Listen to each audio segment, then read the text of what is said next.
Salém crescia em felicidade e paz.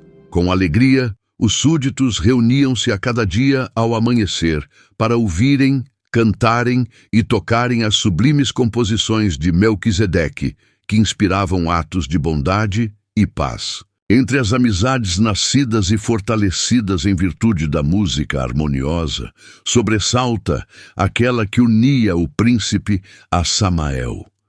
Desde que passara a residir na mansão do monte, Samael tornara-se seu companheiro constante. Passavam longas horas juntos, meditando sobre as leis do pergaminho. Com admiração, o súdito honrado via o filho de Adonias transformar aquelas leis em lindas canções. As doces melodias nasciam dos seus lábios como o perfume de uma flor. Consciente da importância da música na preservação da harmonia e paz em Salém, o príncipe, além do canto, passou a dedicar-se à música instrumental, sendo o seu instrumento preferido o alaúde. Era por meio desse instrumento que conseguia expressar com maior perfeição a riqueza de seu íntimo. Dos 6 anos de prova, 5 finalmente passaram. Adonias, feliz por ver que até ali todos os habitantes de Salém haviam permanecido leais aos princípios contidos no pergaminho, convocou-os para um banquete no qual faria importantes revelações. Tendo tomado seus lugares diante do trono, os súditos, com alegria, uniram as vozes, entoando os cânticos da paz, sendo regidos por Samael. Depois de ouvi-los, o rei, emocionado, dirigiu-se a seu filho, abraçando-o em meio aos aplausos da multidão agradecida. Todos reconheciam que a paz e a alegria em Salém eram em grande medida devidas ao amor e dedicação do querido príncipe, que era o autor daquelas doces canções. Naquele momento de reconhecimento e gratidão, Adonias revelou os seus planos mantidos até então em segredo. Com voz pausada, disse-lhes: súditos deste reino de paz, minha alma está repleta de alegria por contemplar nesse dia vossas faces mais radiantes que outrora. Vossas vestes continuam alvas e puras, como quando as recebestes de minhas mãos. A harmonia de vossas vozes e instrumentos hoje são maiores. Tendo dito estas palavras, o rei acrescentou com solenidade: um ano de prova ainda resta, ao fim do qual sereis examinados.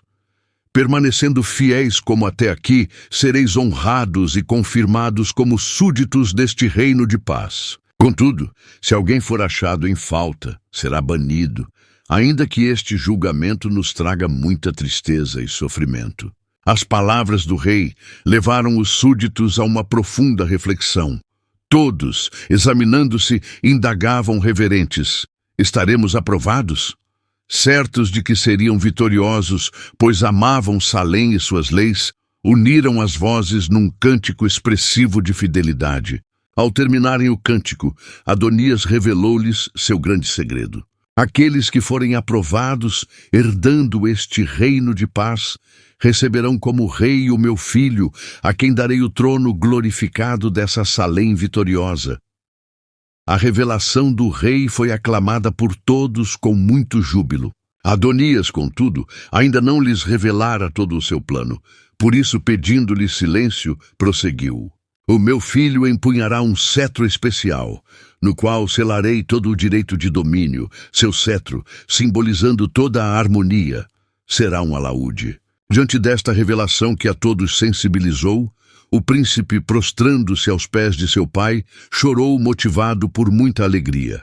Enquanto isto, todos o aplaudiam com euforia, ansiando ver o raiar desse dia em que a paz seria vitoriosa. Adonias, chamando para junto de seu filho a Samael, concluiu dizendo: no governo dessa Salém vitoriosa, tenho proposto fazer de Samael o primeiro depois de Melquisedeque.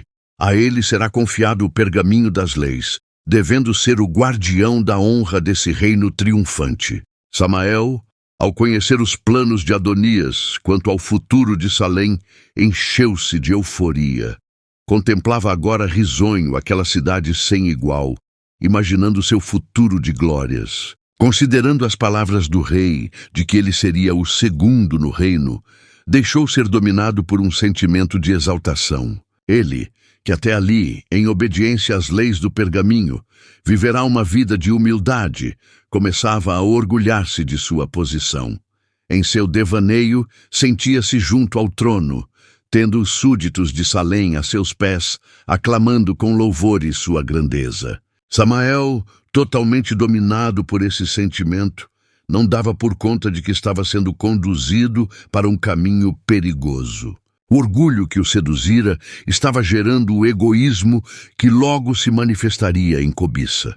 Uma semana após a revelação de Adonias, os súditos promoveram uma festa em homenagem a Melquisedeque, o futuro rei de Salém. Vendo-o aclamado por tantos louvores, Samael teve o coração tomado por um estranho sentimento de inveja, fruto do orgulho e do egoísmo. Não podia suportar o pensamento de ser deixado em segundo plano. Não era ele tão formoso e sábio quanto o príncipe.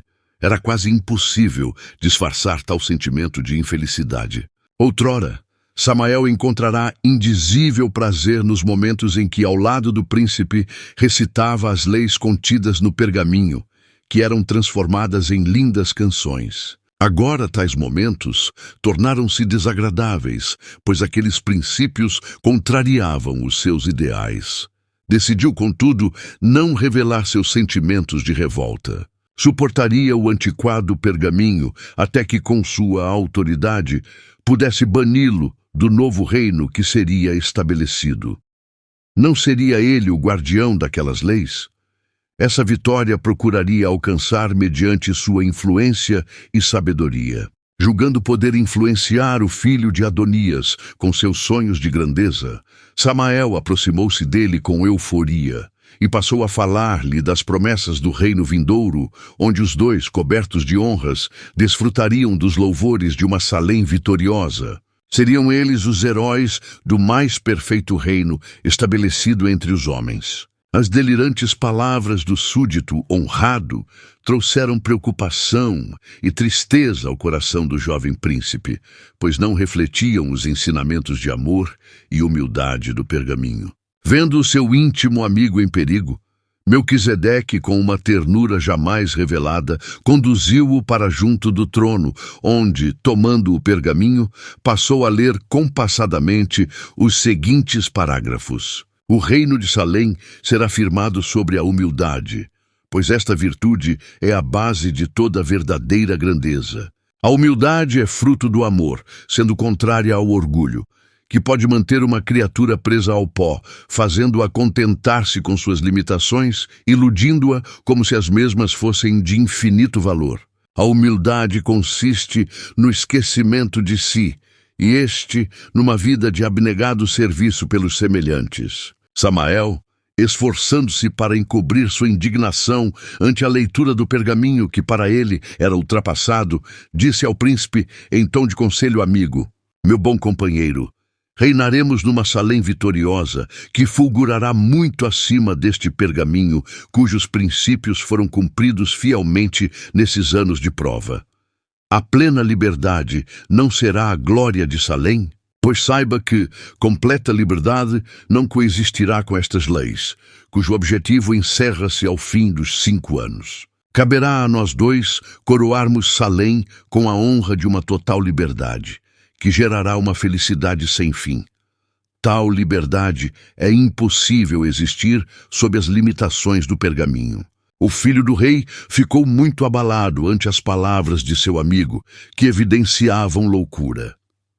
Como libertá-lo desse caminho de morte? Ninguém em Salém, além de Melquisedeque, conhecia a triste condição de Samael. Com paciência, o príncipe procurava conscientizá-lo do real valor do pergaminho, cujas leis não podiam jamais ser alteradas, pois isto seria o fim de toda a paz. Os conselhos do príncipe despertaram finalmente o seu coração. Meditando sobre suas palavras, conscientizou-se de estar seguindo por um caminho enganoso.